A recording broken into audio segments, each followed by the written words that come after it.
Muy buenas tardes a todos. La siguiente presentación va a ser el inicio de una serie de presentaciones que van a tener como objetivo la divulgación de resultados y su difusión a la sociedad y comunidad mexicana. En ese sentido, voy a tratar de mostrar resultados eh, de recientes relacionados con la obtención de nanopartículas metálicas, y frecuentemente voy a agregar otras presentaciones donde se vaya concretando esta investigación hasta llegar a una aplicación sólida de estos sistemas nanoestructurados. Mi nombre es Manuel Cortés Valadez. Actualmente estoy adscrito al Departamento de Investigación en Física de la Universidad de Sonora por medio del programa de cátedras CONACYT. Esta presentación incluye el objetivo general, particulares, importancia de las nanoestructuras, métodos de síntesis, algunos antecedentes de la síntesis verde y una serie de resultados, y finalmente las conclusiones. El objetivo general de esta presentación es mostrar resultados efectivos de la síntesis verde de nanoestructuras, principalmente metálicas y adicionalmente también de carbono.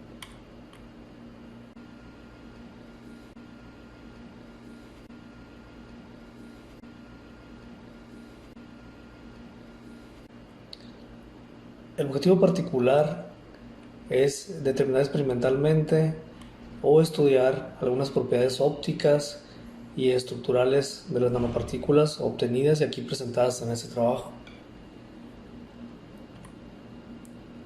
Eso como una relación con la física o las propiedades ópticas del sistema, íntimamente ligado a institución de adscripción, donde nos enfocamos al estudio de propiedades físicas del material. La importancia de las nanoestructuras se basa en que al obtener un sistema de baja dimensión, las propiedades que presentan, tanto catalíticas, electrónicas y ópticas, entre otras, es muy diferente a un sistema dimensional en bulto o macroscópico. ¿Y a qué me refiero con sistema en bulto macroscópico? Pues a un material ya microestructurado, ya viene a tener propiedades ya en bulto, ¿no? Entonces, ¿dónde se utilizan las nanopartículas?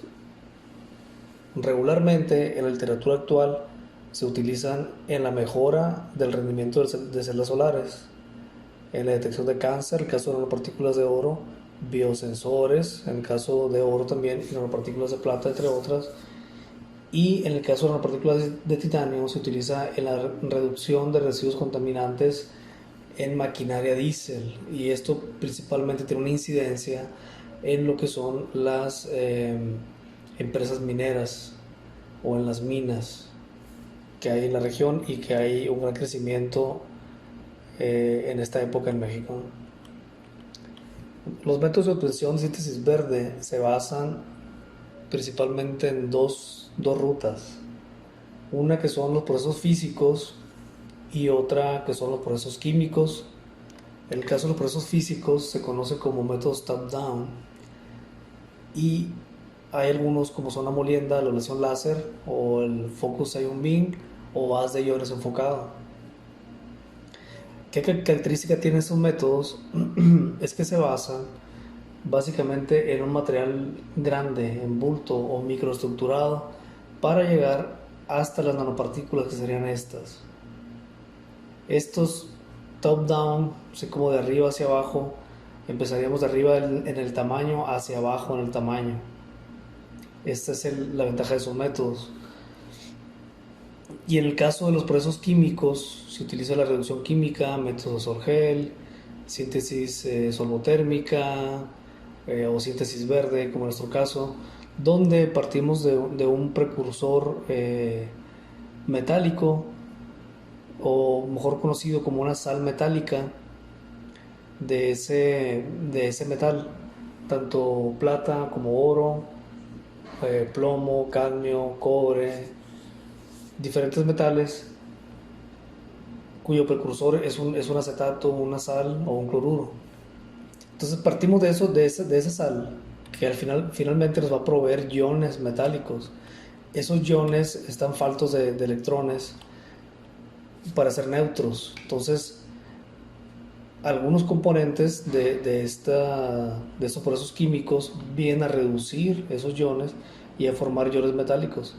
Posteriormente ocurre el proceso de aglomeración o nucleación y se forman lo que son las nanopartículas metálicas. Si se fijan, partimos de algo mucho más pequeño para llegar a una nanopartícula. Por eso el término es bottom up, o sea, como desde lo más bajo hasta lo más alto, ¿no? Contrario a este método. Y bien, ahí es donde surge la síntesis verde como una opción para reemplazar compuestos tóxicos o incluso compuestos altamente tóxicos para estabilizar nanopartículas. ¿Y en qué se basa esta síntesis? Pues se basa en utilizar componentes de algunas plantas, de algunas hojas, incluso bacterias, levaduras e incluso hasta hongos, algún tipo de hongo, tanto comestible como hongos que pueden provocar infecciones, se utilizan para algunas síntesis de nanopartículas. Obviamente estos últimos son pues, menos atractivos para la comunidad científica, ¿no? Y los que han sido realmente atractivos o la comunidad científica muestra interés es en la utilización de algunos extractos de plantas, ya que pues son obviamente amigables, la mayoría de los casos, y generan muchas veces la biocompatibilidad. El primer resultado que se obtuvo en la síntesis de nanopartículas fue en el año 2021, en la síntesis verde de nanopartículas, fue utilizando el hongo Fusarium oxysporum por Priyavata Mukherjee. Entonces, él es el primer artículo, según Scopus, en la literatura que aparece, donde menciona la síntesis verde. Aunque fue el primero, no tiene un gran número de citas, como que no fue interesante por lo mismo, ¿no? Porque era un hongo eh, bastante dañino para lo que es el plátano o banano, y por eso pienso yo que no tuvo una gran aceptación en la comunidad científica. Pero ese resultado dio cabida a una serie hasta el día de hoy, una serie impresionante de resultados científicos, de investigaciones, donde se han utilizado diferentes plantas, diferentes extractos, incluso flores, para obtener nanopartículas. Un caso muy sonado posterior a ese que les comento, en el año 2002, utilizando la planta de alfalfa, se sintetizaron nanopartículas en el interior de la planta de alfalfa con un tamaño de 2 a 20 nanómetros. Y esto fue un método muy curioso porque la planta estaba viva. Entonces la planta se empezó a regar con agua, y el agua contenía una cantidad de ácido cloroáurico o sal de oro, y la planta desde la raíz empezó a absorber esos nutrientes, y las nanopartículas quedaron en el interior de la planta. Después de analizar las hojas y tallos, esos investigadores encontraron que había nanopartículas en el interior de la planta. Entonces, esos son los resultados pioneros también de la síntesis verde, y tiene una gran cantidad de citas. Ese trabajo no es muy reconocido. Después de eso, como les comentaba, se utilizaron una gran variedad de incluso flores para obtener nanopartículas. En este caso, el lirio amarillo se utilizó para obtener nanopartículas de cobre con un tamaño de 2 nanómetros, así como geranio de olor, té de limón, la planta de neem y la nicotiana para obtener diferentes tipos de nanopartículas, como el caso de oro, y la nicotiana de hierro, plata y oro, ¿no? En mi caso particular, yo he utilizado una planta que es muy benéfica para nuestra comunidad, para nuestra sociedad y nuestro país, como es México. ya que se encuentra desde de extremo a extremo en nuestro país. Es una planta que tiene muchas cualidades, principalmente como alimento, en tratamientos de la diabetes, cosméticos e incluso tratamientos de aguas residuales. Es una planta muy noble porque no requiere mm, eh, grandes cantidades de agua, es muy resistente al cambio climático y pues es relativamente económico sostenerla, ¿no? Cultivarla. Entonces, basándonos en esta planta, utilizamos una infusión, obtenemos una infusión de esta que consiste en pelarla primero, quitar las espinas y quitar la corteza y quedamos con el núcleo de lo que viene siendo el cladiodo de la planta o la hoja de nopal, en algunas partes se conoce como hoja. Entonces nos quedamos con ese núcleo, hacemos finamente picamos una parte de eso o de la penca y hacemos un té con esa agua, con 50 litros de agua a 90 grados centígrados. Obtenemos un extracto, filtramos esa solución. Después de filtrar, nos quedamos con una solución que contiene eh, partículas o ya con fitocompuestos de esta planta que nos van a ayudar a la reducción de las nanopartículas. Entonces, ese extracto se combina con una cantidad de la solución de la sal del metal de interés que nos interesa y se mantiene en agitación, tratamiento térmico a temperaturas no muy altas, 60 grados por ejemplo, y posterior a eso podemos observar que la solución cambia de tonalidad dependiendo del tipo de partícula que tengamos, el tipo de metal que tengamos en este caso, ¿no?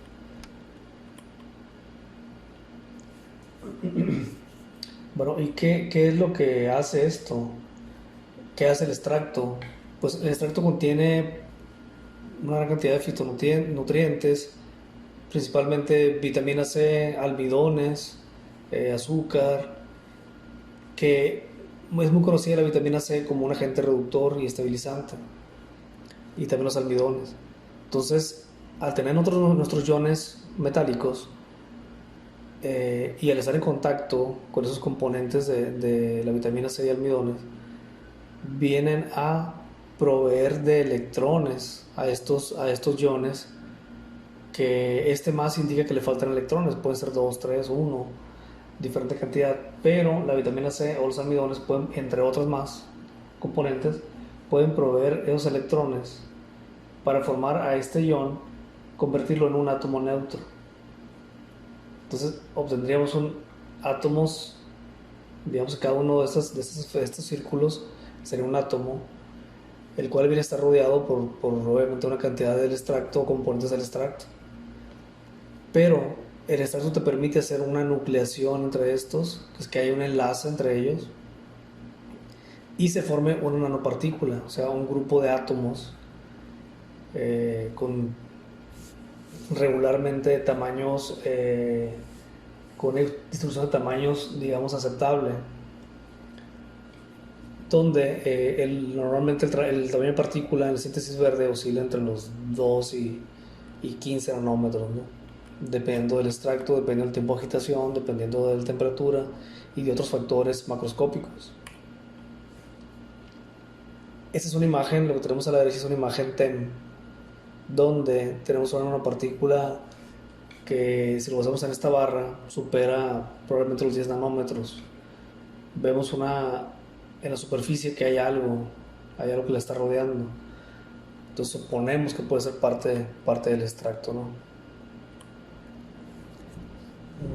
Al utilizar este resultado en diferentes sales, utilizamos sales acetatos de plomo o precursores de plomo, cobre, litio y titanio, donde al estar en contacto con el extracto obtuvimos nanopartículas de los diferentes metales. Estas son imágenes STEM que nos indican el tamaño de partícula. Se fijan aquí, están inferiores a 10 nanómetros y en este caso muy pequeñas, alrededor de 1 y 2 nanómetros. en este caso alrededor de 5, y por acá alrededor también inferiores a 5 nanómetros.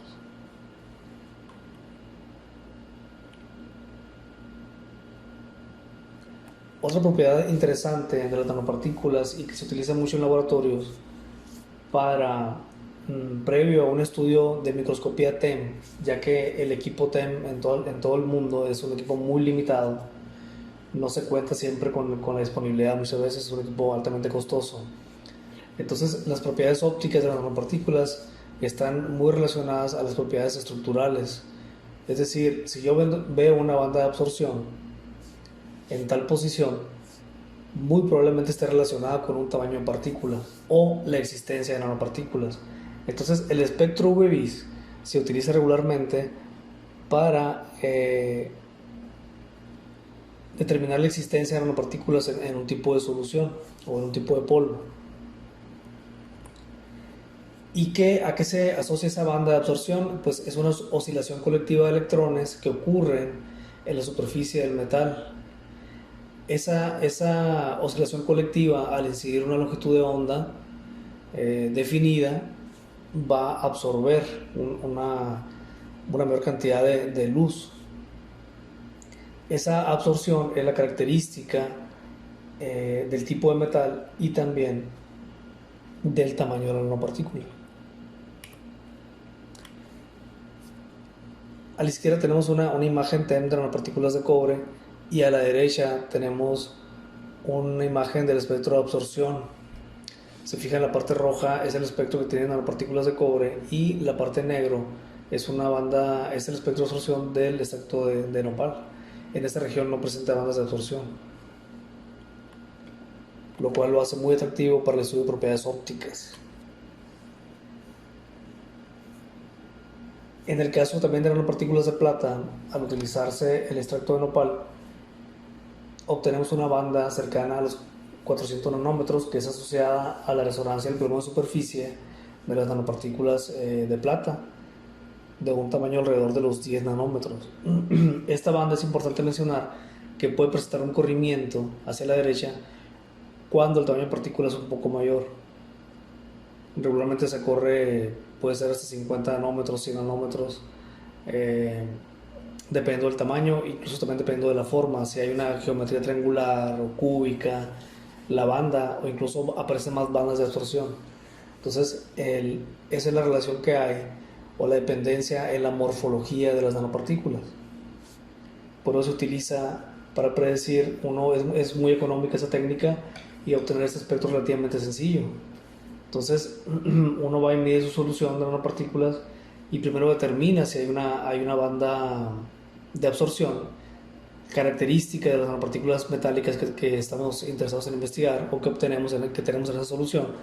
Si existe la banda, quiere decir que tenemos que está pasando algo así, o sea, que tenemos un material estructurado en la solución. Posterior a este estudio, ya podemos pedir una cita para medir el equipo de microscopía electrónica de transmisión o microscopía electrónica de barrido y ver qué tipo de nanopartículas tenemos.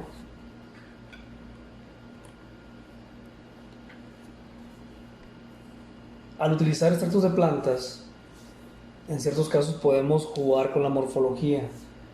En el caso de las nanopartículas de oro,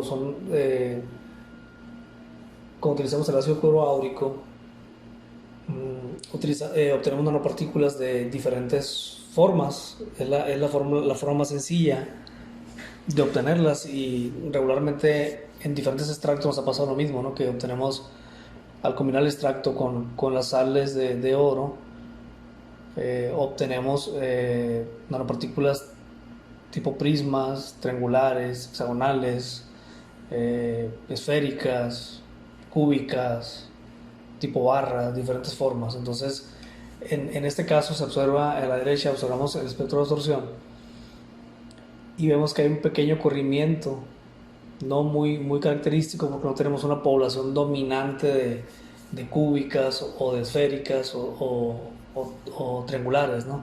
Entonces, cuando se tiene una población dominante, el efecto se puede magnificar y se puede cuantificar en el espectro UV-Vis o el espectro de absorción óptica. También se puede combinar una nanopartícula, tú puedes obtener una nanopartícula que sea bimetálica. Puedes mezclar dos soluciones salinas o dos soluciones precursoras de los componentes tanto de plata como de oro, y puedes obtener una nanopartícula donde los átomos sean aleatoriamente ordenados y que tengas poblaciones donde hay oro y poblaciones donde hay plata. Entonces esto es común obtener, ¿no? Este tipo de nanopartículas tipo aleaciones tipo random o aleatorias. Y obviamente ese mismo comportamiento desde una partícula que presenta diferente composición tiene un corrimiento de la banda.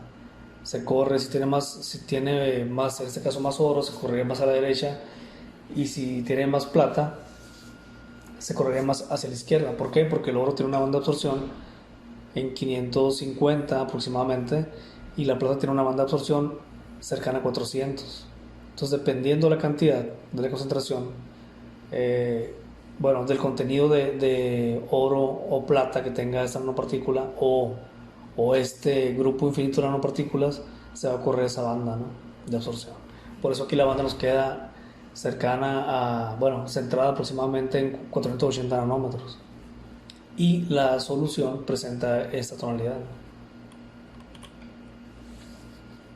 Jugando un poco con los extractos y otros componentes adicionales, en este caso agregamos un poco de azúcar a la solución del extracto que teníamos, y obtuvimos una red de nanopartículas o red de nanolambres de nanopartículas bimetálicas. En este caso el azúcar permite la aglomeración entre ellas, pero curiosamente se van formando una serie de nanopartículas enlazadas o aglomeradas, pero con forma de, pues, tipo de nanolambre o redes de nanolambre, ¿no?, como se le conoce.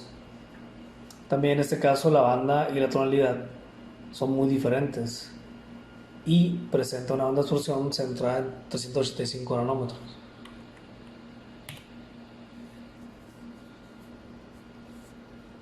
El tipo de método de síntesis es un método muy amigable, y cuando uno juega con algunos parámetros macroscópicos como la concentración, la temperatura, puedes obtener diferentes tipos de nanopartículas. En este caso se varió la temperatura y la cantidad se agregó más azúcar al extracto, y como un componente adicional, ¿no?, al proceso de síntesis se agregó más azúcar y obtuvimos unas nanopartículas que se conocen como nanopartículas huecas por esa tonalidad que tienen aquí más clara. Se fijan, aquí se ve la forma un poco más clara en el centro, y eso se cataloga como una nanopartícula hueca. Entonces obtuvimos una nanopartícula hueca donde la banda de absorción se corrió bastante y se ubica en 643 nanómetros, eso ya por un comportamiento óptico diferente al resto, y probablemente el hueco tenga mucho que ver, ¿no? En resumen, las que le mencionaba, así podemos presentar el corrimiento de la banda y también la tonalidad de la solución.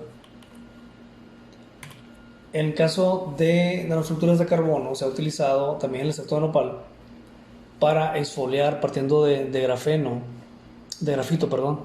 Partiendo de grafito y combinando con el extracto de nopal, hemos tratado de exfoliar el grafito para obtener láminas de grafeno.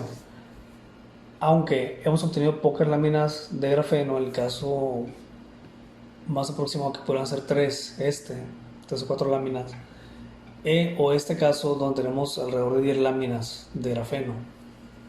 Entonces hemos obtenido por este método en una simple en un solo tratamiento, hemos obtenido este tipo de láminas, esta cantidad de láminas de grafeno. Probablemente si el método se hace reiteradamente se puedan exfoliar más cantidad.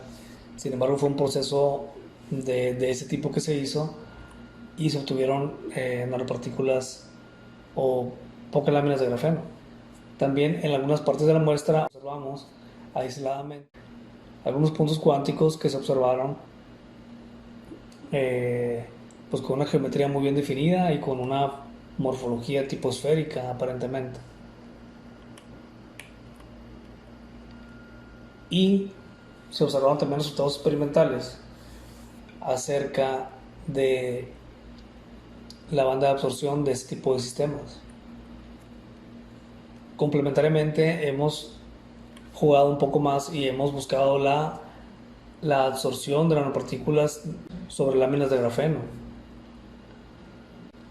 Combinamos esa solución con las nanopartículas de oro o de plata y observamos que hay una absorción de ellas o una funcionalización sobre la superficie y con una preferencia bastante sobre lo que son la orilla de la lámina, ¿no?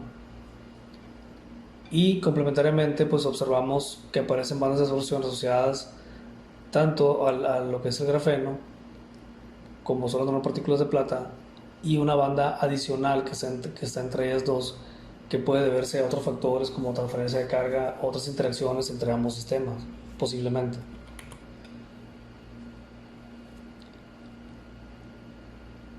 También hemos obtenido óxido de grafeno reducido funcionalizado con nanopartículas de oro o en interacción con nanopartículas de oro. Adicionalmente, observamos también que hay una banda de absorción asociada al óxido de grafeno reducido y la banda característica de las nanopartículas de oro bien definida, pero también observamos una banda que aparece en medio. Al igual que el caso anterior, hay una banda poco estudiada, al menos yo no he visto a qué la asocian, y la he visto también en otros sistemas, en otros resultados parecidos a este, he visto que aparece una banda que es característica y que posiblemente se debe a la interacción entre ambos sistemas, ¿no? Transferencia de carga, transferencia de electrones, no sé qué puede verse, ¿no? Y bueno, ¿qué aplicaciones tienen las nanopartículas? Pues la más común son las propiedades bactericidas. Las nanopartículas de plata tienen una capacidad impresionante para atacar diversos tipos de bacterias. En este caso vemos una nanopartícula donde en su interior hay nanopartículas de plata y la nanopartícula prácticamente ya está muerta, ¿no? También se han analizado colonias de bacterias donde vemos que hay un crecimiento de bacterias, un cultivo de bacterias y pues hay una distribución muy amplia de esas colonias, pero al agregar nanopartículas de plata observamos que en el interior quedan muy pocas colonias de bacterias. Cuantificando esto, pues el efecto bactericida de las nanopartículas. Otro método es conocido, es analizar el radio de inhibición. Se tiene una área donde hay un cultivo de bacterias y se agrega una cantidad definida en este caso la gentamicina como el control positivo que se utiliza y vemos el radio de inhibición que genera. Es el área donde ha eliminado las bacterias. Y ese radio está cuantificado, pues, en el caso de la bacteria E. coli, que es esta, por 9 milímetros, y en el caso de la bacteria Klebsiella, por 12 milímetros. Al utilizar iones de plata, obtenemos un radio de inhibición de 14 y 16, de hasta 14 y 16 milímetros, en el caso de la bacteria E. coli y Klebsiella respectivamente. Cuando utilizamos nanopartículas de plata, obtenemos un radio de inhibición de 14 y 14 en el caso de la Klebsiella. Entonces, ambos sistemas son interesantes y dignos de investigarse. Y como conclusiones, ¿qué obtenemos? Bueno, que la síntesis verde es un método eficiente, sencillo y económico para obtener nanopartículas metálicas. Y también cabría decir que es un método atractivo y digno de investigarse para obtener materiales grafíticos o materiales nanoestructurados grafíticos, tanto puntos cuánticos como exfoliación de grafito para obtener grafeno. El tipo de extracto que hemos utilizado o que hemos manejado permite cuantificar el estudio de las propiedades ópticas de las nanopartículas estudiadas, tanto de carbono como metálicas. Y es muy sencillo su utilización. Falta probablemente más pulir el método, refinar un poco más el extracto, pero es un método bastante interesante para el estudio, ya que facilita el estudio de propiedades ópticas de los materiales que deseamos, ¿no? Sin necesidad de comprarlos, sin necesidad de utilizar compuestos tóxicos. Y las nanopartículas sintetizadas pues son obtenidas a un bajo costo y también reduciendo la toxicidad que se genera al utilizar un método un método químico o un método que utilice compuestos o reactivos químicos altamente tóxicos. Muy bien, eso es todo de la presentación. Como les comento, continuaré más adelante con más contenido de ese tipo. Yo espero hacer un poco más práctico lo que sigue, ya mostrar lo que son los métodos, cómo se hacen, ya con videos de laboratorio. Y espero tenerlos siempre en este canal y atender todas sus dudas. Gracias.